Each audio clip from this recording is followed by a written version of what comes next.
It is Thursday, July 25th, 2024. This is another edition of Baseball Today. That is my man, Trevor Plouffe. I am Chris Rose, producer Dan, intern Tommy along for the ride, as well as we are presented to you by Booking.com. Yeah. Let's start off with a tip of the cap, if you don't mind. Kevin Kiermaier, congratulations on a remarkable run. He made the announcement that he is done after this season, and he said, he's already been placed on waivers, Plouffe. So depending on what happens at the trade deadline, who knows? We could be seeing his last few games as a major leaguer, but good job by him, right? Oh, he's been an incredible player for many, many years. I was fortunate enough to be a teammate of his for a while, so I got to see the ins and outs of his routine and then how he was in the clubhouse. And I think that doesn't get talked about enough. We see him, being Superman out there, making all these diving catches, the sheriff, if you will. But in the clubhouse, like the way he was able to rally the boys and be a leader was something that I didn't know he had in him until I got there.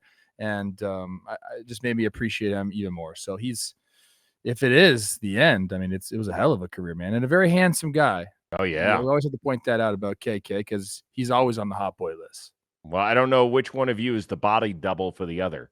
Like if we're shooting a movie about one, the other guy is the stand-in, right? No, he's like more pretty than I am, Chris. Yeah. Maybe it's the eyes. It's his eyes that sets him apart. Great eyes. He does have great eyes. All right. Long live the Purdue Boilermaker. I know he's a big, big fan. So listen, hopefully if he gets traded or whatever happens, hopefully he gets to play out the last few months and make some more amazing catches because he gave us a few over the last decade that were pretty good. You know what he loves to do? Be careful. Weirdest thing. Bowfish. Like he shoots bows at fish. Like that's like his thing that he likes to do. So hey, good luck doing that after baseball. Isn't that what they did like in the 1500s to catch their fish? He's always catching shit, isn't he? I guess so. He's pretty good at it. The Mets certainly caught the Yankees at the right time. They went 4-0 in the Subway Series this year, and they had a power display. Lindor swings and drives one down the line and right, and it is second deck Lindor. Deja vu for Cole, who's given up now 3 home runs tonight, and for Francisco Lindor, number 20 on the season. Going back to June 7th, you guys have a record that is on par with some of the worst teams in the league, the White Sox, Rockies, etc. At what point is it not a poor stretch? I'm not defining. We got to play better, okay? We have it right in front of us. We're a really good team that has played. We need to be better. I'm not going to define stretch this or that. We got to go win. Booney. Okay, what'd you think of that? I mean, I liked it. Everything he said was true. Like they're trying to bait him into saying something that he doesn't want to say. The emotion's great. I think he's obviously frustrated. The whole team is frustrated. So sometimes you need that. Sometimes you need, to release it. And then, guys see their manager getting mad. It might spark him a little bit. I had no problem with that. Okay, so let's answer the question. Since he won't, let's answer the question. When do we call it a bad stretch or just a bad team? I think we're kind of there, Chris. And all my Yankees buddies always talk about, we need Giancarlo Stanton back. And then we just heard our guy Dan Rourke before the show started. He said, let's wait till we see it, what we do at the deadline. So to me, I mean, I think right now they're proving that the depth isn't there. That's the bottom line. And Garrett Cole hasn't been the savior either. So I think we can question the depth of the lineup for sure. And I think that's okay. So I don't think they're a great team, but as Boone did say, in that presser, they're still in a really good position. The Orioles have played bad, so they haven't really lost ground. They're still firmly in a playoff position. So they played really, really, really well at the beginning of the season. They played very, very poorly. I mean, he said since June 7th. I wasn't going to cherry pick that much. And since June, the beginning of June, they're 20-25. I mean, it's not great baseball.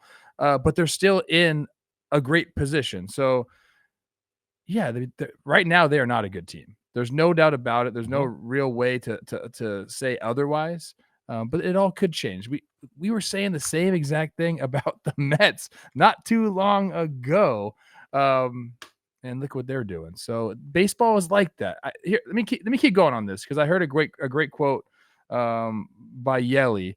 And we're going to talk about Yelich in a little bit, but he was saying it takes a really long time to have a good season. It also takes a really long time to have a bad season. Okay, so like this month of games, or 2 months of games, isn't necessarily going to define this Yankees season. If they keep on this track, obviously it will, but a trade that can spark them to get more depth will certainly help. I'm not burying the Yankees just yet. Okay. No, you can't. In part because there are a lot of quote unquote good teams that have been bad for several weeks now. Yes. I mean, the Orioles have been kind of on the wrong side of it. I'm not talking about a bad week or 10 days. Like the Red Sox have played poorly since the break. They were very, very good for 5 or 6 weeks prior to that, if not longer than that. The Dodgers have been average over the last 2+ months. The Braves have been average, if not below average, over the last 2 months. The Guardians over the last 3 to 4 weeks have not been a good team. So all these teams at the beginning of the year that ran out of the gate really fast in some cases just haven't played well. I don't know what's going on. I think there's something funky happening in Major League Baseball. If you were to ask me how many great teams there are right now, I'd be like, I think the Phillies are probably it. I really do. I think that you could poke holes in just about every other team, and between the way they're playing and the way they're constructed, and the Yankees are firmly entrenched in that. They are far from an ideal team right now, and this is a complete one. I'll be the first one to raise my hand. It's a complete 180 from where I was in the middle of May with this team. At that point, we were talking about the length of the Yankees lineup. Totally. DJ LeMahieu was back. Volpe was at the top of the lineup doing crazy things. And we're saying, man, Glaber and DJ at the bottom, turning the lineup back over to all these guys. Like we were talking about, it's the exact same team, Chris. It hasn't changed except for Giancarlo not being there. So like, I'm with Boone on this. Like they could absolutely turn it around and we could be singing the Yankees praises in a month. Okay. Like Maybe. that's just kind of how baseball is. But right now they're not playing well. They're not a good team right now. Okay. I want to get to this side of it. Are we so sure that the Mets aren't the best team in New York? Right now, the Mets are better than the Yankees. I'm not talking about right now. Do you think they are a better constructed team moving forward than the New York Yankees? Yeah, it's a tough one, Chris. I feel like these teams have just had mere seasons. Like the Mets started off poorly and have gotten hot. The Yankees started off hot and now are playing poorly. We right now I'm looking at this Mets lineup and I'm looking and I'm liking. Like it is deep. It is long, and there's a lot of guys that you can point to that have been doing their thing. The pitching has been probably better than anyone expected as well. The starting pitching in particular for the Mets. I don't know how to answer that, to be honest with you. I think right now they're having so much fun. It's actually cool to see the Mets having fun like this. Jose Iglesias is turning a double play, running back to the dugout, singing his number one song. Like it's crazy. Like things are all going great for the Mets. Do I think they're season long a better team than the Yankees? I don't know, man. They're 100% the better team in New York right now at this very instant, and they have been for the better part of 2 months. Their lineup is significantly better. ESPN showed a graphic during the game on Wednesday night that they have 9 guys, and that includes, I think, 1 or 2 maybe on the injured list right now with an OPS plus over 100. The Yankees, and that includes Stanton, who's obviously on the injured list, only have 4. And so you look at the lineups, obviously it's very top-heavy with Judge and Soto, and we've said that a ton this year. But the Mets are just getting contributions from everybody up and down the lineup, it feels like. The pitching, I don't know how they've done it. Starter-wise, they have. Kodai Senga is expected to pitch, I believe, Friday against the Atlanta Braves for the first time this year. Now, he was far and away their best pitcher a year ago, but we don't know what a return is going to mean. We'll talk about Clayton Kershaw momentarily. Garrett Cole hasn't exactly been the Cy Young Award winner that we saw last year. So guys appearing in the middle of the season, I don't know what you can expect out of guys. Answer your question. You didn't answer the question, bro. The question is, I think I would rather be a Mets fan the rest of the year. You're not answering the question. You're Yes, dancing I just around did. it. I just did. So you're saying, yes, they're a better constructed team. You are you declared them dead. I sure did. On May 29th, you know who reminds me every time I ask a question about the Mets is my buddy Jolly. I did. I texted him tonight, and I said, I texted him on Wednesday night, and I said, who's the better team in New York? And he goes, the one you declared dead. So since May 29th, I think they're 31-16. Once again, you're welcome. Good job, Mets. I'll be wearing orange and blue in October. Yeah, a lot of things can change. I'm just saying. We've seen that. This is baseball, people, especially this year. It seems strange, right? That's the fun part. That is the fun part. This is not the fun part. Christian Yelich could be done for the year. That's why I'm wearing a Brewers cap. Sorry, man. Sucks. He's going to see a spine specialist on Thursday in Milwaukee. Brewers do have a 6-game lead in the division. That's the good news.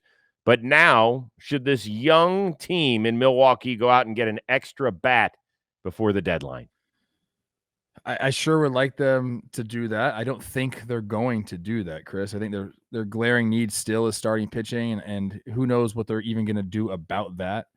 Just a couple of days ago, they were talking about dealing from their outfield depth, and now I don't think they can do that either. So it's going to be interesting to see how they handle the trade deadline. Pat Murphy had some interesting quotes saying, like, what are we going to do to replace Yelich? Like, how are we going to replace a guy that means so much to this team, not only on the field and his contributions with the whatever it is this year, like a 9-something OPS, but in the clubhouse as well. How do you replace that? You can't, is basically what he's trying to say. So I don't expect him to go get some sort of impact bat. It's kind of not the way they operate. I know they brought over, who they bring over last year? Was it Carlos Santana came over last year, and was it Mark Canha? Yeah. So I mean, look, I guess they can operate around somewhere of that level. I don't expect them to go out and get like a Luis Robert and throw him out there into the outfield mix. So I believe the Brewers are a team that likes to say, we'll grab from within. Let's have our guys fill this hole. We don't know how long Christian's going to be out. That's the other thing. It's kind of like a up in the air type of prognosis right now. He missed earlier this year, or what, 2 weeks, 3 weeks with it? Yeah, it sounds like it's either the 4th or 5th time he's been on the injured list in his career with because of a back injury. Now, some guys, they spasm, they have an issue for a couple days or a week or 10 days, and they're able to resolve it. There was a shot of him running, I think, the other night at Wrigley Field in an at-bat, and I recognized that. I was like, oh, my God. And I'm a guy who's had back surgery twice. You are a back guy. And I'm trying to avoid a third one, but might have to have one. So it is I wish him well. And if he's done for the year, man, that just sucks, because this team, they have been the biggest surprise in Major League Baseball, in my opinion. You think it's that bad? I didn't text him. I maybe I should do that and find out from the horse's mouth. But I mean, you're seeing a spine specialist. You don't go do that to say, hey, PRP injections, all these things, get the inflammation down, come back, figure something out in the offseason. I don't know. We can't sit here and say he's going to be out for the rest of the year. I really, really hope that's something. No, but there's a report that could. I mean, we're going to find out in the next few days what they're going to try and do, right? Let's be hopeful as a baseball community, because he has come back to MVP type form. And you're right. The quote by Pat Murphy actually was, I don't know if there's too many guys who can replace him. Those are the words that mean significantly more than anything that could come out of our mouths. Do you think they're going to make a move for a impact bat? There is no impact bat other than Brent Rooker that we know of, right? That means that we don't assume that Vladimir Guerrero Jr. is available. That could always happen. A guy who's got multiple years of control left could be out there. Brent Rooker would make sense for them. They do have a ton of outfield depth in their system. I don't know if the A's right now are looking for guys that are 22 and 23 or 19 and 20. That's the problem. I mean, this creates opportunity. These guys, this depth, these young guys that they have, like, this is your opportunity. You have to seize this. And if you want to establish yourself with the big leagues, go help Milwaukee stay on top of the NL Central. Yeah, that is a kick in the groin, though, man. I feel for you, Milwaukee. Gosh, it sucks. That's terrible. Let's hope we get some good news. That's all I can say for that. I got some good news for you. This episode of Baseball Today is brought to you by Booking.com. Booking.yeah. We are crawling toward the end of July. That means time is running out for you to book that family vacation, particularly if you're a huge baseball family, right? And you probably thought, okay, which stadium can we knock off this summer? Well, I can go here. I can go here. My favorite team's playing there still early in the month of August or in the middle of August. Oh, but I never want to go there. They're a rival team. I can't stand their team. I can't stand their fans. I hate their logo, and I'm never setting foot in their city. But with hotels, bed and breakfast, vacation rentals, resorts, and so much more available on Booking.com, you might just find the perfect stay, yes, even in your baseball arch rival cities. So no matter what division you're in, look at the other 4 cities that are in your division and say, I'm going to give it a go. I want to see my team play on the road, kick some serious butt. And by the way, when you go on Booking.com, you might find that hotel that beautifully overlooks the stadium, might get a family-friendly resort. It's all right there at your fingertips on Booking.com. So many choices across the USA for your summer travels this baseball season. And the right stay can make you a fan of any U.S. city. Yes, I'm telling you, even your rivals. So book today on Booking.com, an official accommodation partner of Major League Baseball. Do it on the site or in the Booking.com app today. And speaking of Booking.com, don't forget to get your question of the weekend by Thursday night. We want to make somebody really famous by using it on this show on Friday. All right, well, the Brewers lost their top guy at the batter's box. The Dodgers, they got a couple of pitchers back, and the Giants got one as well. In fact, Robbie Ray, in his Giants debut, 5 no-hit innings. The first inning got a little squirrely where he hit a couple of batters, walk, etc., but he didn't give up a single hit. The Dodgers didn't get a hit, I believe, until the 7th inning with Chris Taylor, who eventually got hurt in that game. So the Giants take care of the Dodgers, and Robbie Ray is back. That's the good news. Tyler Glasnow returned from the injured list, looked a little shaky, gave up a couple runs in 5 innings. The big news is what's going to happen this afternoon in Chavez Ravine, where Clayton Kershaw makes his 2024 season debut, of course, coming off of shoulder surgery. What are your expectations for the future Hall of Famer the rest of the way this year? My expectations are pretty dang high for Clayton Kershaw, shoulder surgery or not. Every time this guy toes the mound in the big leagues, he's fantastic, Chris. It's like the best, weirdest kept secret that Clayton Kershaw still is very good, like every single freaking year. How about the last 3 years, Chris? 2021 through 2023, 2.75 ERA, 1.53 ERA plus, and people act like he's done. What? Because he doesn't throw 100 miles an hour anymore. Well, guess what? He's one of the guys that's reinvented himself. The slider is his number 1 pitch now. The shoulder surgery, great. I understand. It's going to take some time. Maybe the rust is there. Maybe it's not. He feels like he's in excellent shape and ready to go. So I'm going to assume every time that Clayton's out there, he's going to throw to like a sub-3 ERA and give the Dodgers exactly what they need, because that's what he's done in his career. So I have very, very high expectations, even though he's coming back from an injury.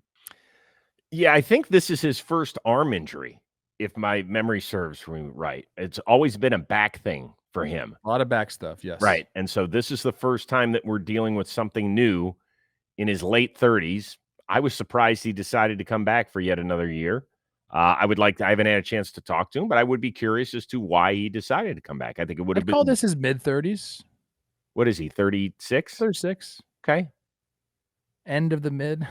End of the mid. When's his birthday? Do you have a date on that? His birthday is March 19th, so he just turned 36. Okay, so he's 36 and a half. He's 36 and a half-ish. So next year at this time, he'll be late 30s. Yeah. Okay, mid-30s. He's a stud, Chris. What are we He talking is a stud. about, Hey, dude, dude? Like, last year, his ERA for the season was better than it is for his career, and he's got the lowest ERA of anybody, like over the last billion years or whatever, for a career. Insane how good this guy is. With all of that being said right now, okay, I would say the only time people are going to judge him is October, because the Dodgers are not going to get pressed by anybody in this division. They're just not, right? It doesn't matter if they've been a 500 team the last 2 months. They're not going to. Why you have a who farted face on right now? I'm looking at his contract. He's had a $5 million deal this year with like incentives, like a 2-year. I need to find this out. Dan, look up his deal for us, please. Tommy can. Yeah, anybody. He Okay. signed a 1-year, $5 million with a player option for 2025. Like, what are we doing? What are we doing, dog? 2 years, 10 mil. But it's a player option, $5 million, I'm assuming, buyout. So it's like a 1-year, 10 guaranteed. That's insane. I know he's All right. coming back from shoulder surgery, but like the Dodgers, like, good job. So the question then becomes, how is he going to perform in the playoffs? And I thought he was going to be great last year. Well, joke was on me and everybody else when he didn't even make it out of the first inning. And that shot of him sitting on the bench looking like, I cannot believe that happened, just like most of the rest of the baseball world outside of the state of Arizona. You know, that was a tough watch for a lot of us. And that was when we should have known that Arizona was for real. by the way, maybe Oof. do you think that one game is enough to have pushed him to want to come back? I feel like he's got a lot of good innings left in him, dude. I feel like he's only 36, Chris. That's what I feel like. It's Yeah. up now. It's just like willpower. Like, does he want to continue to do this, or does he want to go be at home with his family? This guy's made enough money. He's got all the accolades, first ballot Hall of Famer, all of those things. It's now like, do I want to go out and continue to do this? Yeah. I mean, I think he'll be fine during the regular season. I don't think they need him to be anything other than fine. Like, if he eventually builds up and gives him 6 innings per start, sign me up. That's exactly what they're looking for out of him the rest of the way. If he gives them 10 starts or whatever the number's going to end up being. I hope that does happen. And then when we got to October, I'll be rooting for him. I'm a Kershaw guy. It's a 4.49 ERA, a 2.48 regular season ERA. It really is crazy, incredible. man. It is incredible. All right, we had some bad news, good news for the Boston Red Sox. The bad news is they gave up 20 runs, which was the Rockies, I believe, tying a franchise record for them in a single game. The good news, Alex Cora ain't going anywhere. He gets a 3-year extension. He was a managerial free agent to be. It sounds like it's north of $7 million per season. So there were a lot of people who are thinking, well, there's no way that he's going to return. And then word started to trickle around town early on Wednesday that he was going to sign an extension, but apparently not everybody got the word. It was the 8th inning and some guy goes, "Hey, Alex, we're going to miss you." I'm like, well, you don't have social media, right? But now, all kidding aside, I love everything that comes with this uniform. I love everything that comes with the Red Sox. Are you surprised that he didn't test free agency? Tested for what? Like, where's he gonna go? Like, he has a home there in Boston. It really feels like it fits perfectly. He even said himself, he loves everything. He was talking about all the people, from the parking lot to the clubhouse guys. Like, he feels like this is his home. He's had success there. And who's gonna give him more money than that? That's what I want to know. I don't think teams are going that way. We saw the Cubs do it. That really hasn't worked out for them. Mm-hmm. They're talking about selling their team, not selling the team, trading their team. Right. So I'm not surprised that he did not test free agency. This has been in the works. He's probably felt like this is the deal is going to get done the entire way. And I'm happy for him. I don't know. I have mixed feelings about Alex Cora and his ties to the Houston Astros thing. And I know he's a good baseball guy. I know people love playing for him. And I know that the Red Sox, really feel like they have their manager. It wouldn't surprise me if Alex Cora is there for, 10 more years. I think there's guys like, I don't think Torey Lovullo is going anywhere. I don't think he is. I don't think, he could come back to LA. That'd be interesting. But he seems like he loves it in Arizona as well. And there's just certain guys that seem like they fit. And Alex Cora in Boston, it seems like he fits right there. So good for him. I'm happy. So you asked the question, well, where would he go? And there's not an obvious answer right now. But we also didn't think there was any way that Craig Counsell was going to go to Chicago because they already had a manager. But the minute there was a little bit of a flirtation and we knew that Counsell was a free agent, now that worked in Chicago in part because of the Mets opening as well. So there would have had to be a substantial opening somewhere. And I don't know where that's going to be. I have a few ideas. I don't like talking about guys' jobs while they're still working. Well, what's appealing? That guy, I don't think so. I don't think there's many. I do think it takes a special guy to manage in a place like Boston. And Alex Cora, having been there as a player and being on successful teams as a player, certainly helps him get through this. He's got a ton of goodwill, having won a World Series there. And look at the job he's done this year. We all had them pegged for last in that division. In fact, I think it was probably a distant 5th place going into the year. And he's got them firmly entrenched in playoff positioning. He has done a wonderful job. He's a great communicator. He's a top 5 manager in this sport. He did mention, the pitching area is more structured this year and is only going to get better. And he referenced the draft and how they're drafting guys points to like what they want to do. So it's when you are somewhere that you feel comfortable and you believe in what's going on around you. I mean, it's a no-brainer for him. Right. I mean, could he have possibly gotten $1.5 million extra per season somewhere? Possibly. But I don't know, Chris. I don't know if this is like going to be a thing where managers are going to start making $10 million a year. Right. This isn't going to be like an NFL quarterback where the next guy who's about to hit free agency is going to up it, whether or not he's better or not better than the guy who had the previous record. You're right. That's not the way it's going to go. A lot of teams think, hey, we'll give somebody $2 million and it'll be just fine. Yep. And a lot of guys will take that. It's not, you're right. It's not like the quarterback situation. Let's get to the more interesting thing that happened at Coors Field on Wednesday, if you don't mind. Cal Quantrill, who, even though he's a Stanford guy and a good Canadian, he can get a little chippy on the mound. And he got a pop-up from Reese McGuire and yelled, and McGuire apparently turned back.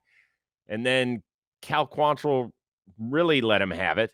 As you can see here, all you have to do is go spin up Reese McGuire on the old internet and figure out what Cal Quantrill was talking about. Was that a low blow from the Rockies pitcher? Man. I mean, it happened, right? It's not like he just made it up. Not like he created this story out of thin air. Like, this story is out there. Like you said, you just got to go Google. I don't know. What do you want me to say about it, dude? So does that sort of shit happen on the field? Like, if there's something known, I'm not talking about guys that dig for information, but when there's shit out there that is going on, does the other team? Yeah, that happens. Oh, sure. Yeah. I don't know. He had that like in the holster. Like, that thing was ready to come out at a moment's notice. That wasn't like he had time to think about it. He got excited about getting him out, which, by the way, if I'm Reese McGuire, I don't like that either. Like, there's, I understand the emotion of the game, and I don't think he was yelling at Reese McGuire. And in fact, I know he wasn't. He was just pumped about getting the out. But you're a competitor too. You get out, he's yelling your direction. Like, I understand why they got a little fired up. But again, he had that insult just ready to go. So, I mean, that's just, they were talking about in the clubhouse. And I'm sure it happens a lot for Reese. He's got to wear it, man. Oh, yes. You don't have a choice. I mean, if you've seen the TMZ video, he's sitting there in the back. The TMZ. Oh, you haven't? I'm not going to go look that up. Well, no. But the video isn't of what you're thinking. It's it's not. Okay, good. It's the police aftermath. I think the first part is like blacked out, like where they actually approach his vehicle. What's he doing, man? What are you doing? Well, we know what he was doing. I mean, I know what he was doing, but why? That's a huge "what is he doing, baby" for me. Like, don't you got a house? Hey, listen, folks. Well, he said he had roommates. They actually asked him. It's roommates. We all had roommates, bro. We all had roommates in the minor leagues. Come on. Can I? Here, I'm going to put on my John Boy Media dad hat just for a second, if you don't mind. Here, okay? I don't know where this is going at all, and I'm. Okay, all I'm going to say is no. This is simple. Time and place. A lot of stuff in this world is all about time and place. There's a time. And there's a place, and your car ain't it, unless it's in your garage. Or tint your windows better. I don't know, man. No. Sorry, no, not good.